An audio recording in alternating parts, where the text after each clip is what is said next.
Now, let us provide you a slightly different idea and understanding of the concept of manifestation.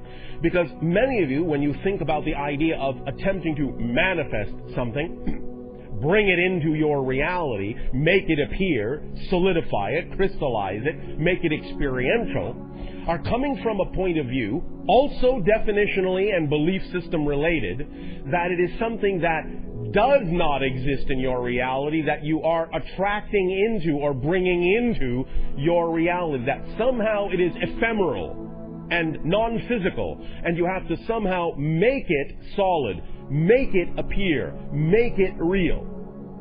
That is not the case. What it is that is representative of your preference and what you call your desires to manifest already exists in your reality. It is already manifest. The idea of manifestation is not bringing something that doesn't exist into existence or attracting something over there and bringing it over here. The idea is that what you desire to manifest is already here, already existent, already real. Manifestation is the process of giving yourself the ability to realize, to perceive that it is already here. You do not have to do any magical thing to make it come into existence. It is already existent. It's already within your sphere of reality.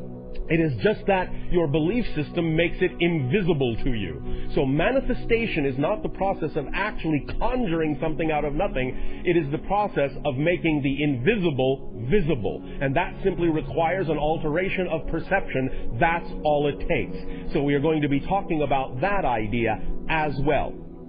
And let us begin right there. The idea of one of the mechanisms of manifestation that allows the invisible to become visible is something that uses the power of paradox very strongly. We often talk about the idea of paradox as the recognition that you are in a very powerful place, right in the center of your power. Because what to you may seem paradoxical, what to you may seem contradictory, two opposing ideas that cannot necessarily seem to coexist, but do coexist, tells you right then and there that there must be a middle ground from which they both come. And that middle ground, that balance point, is your place of power from which you have generated the apparently paradoxical and apparently contradictory concepts.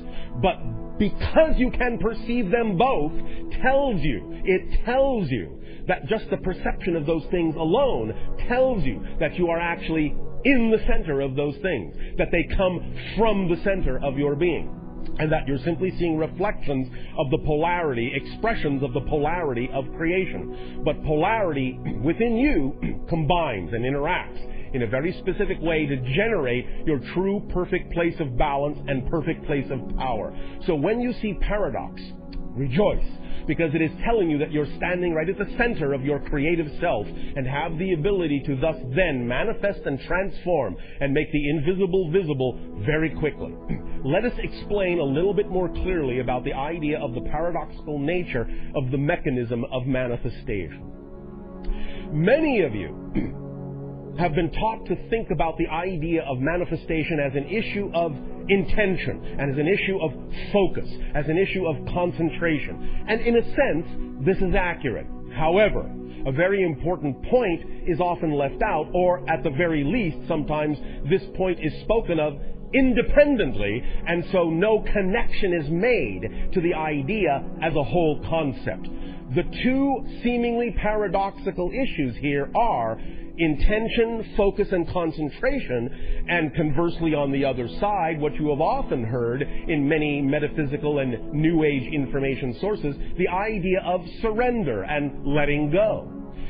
These two things are not diametrically opposed. They are not mutually exclusive. They work together in a whole mechanism. In other words, the secret, one direction of the paradoxical mechanism is the idea of intention, focus, and concentration, and then, after that has been done, letting go and surrendering and letting the intention, focus, and concentration do its job on higher levels.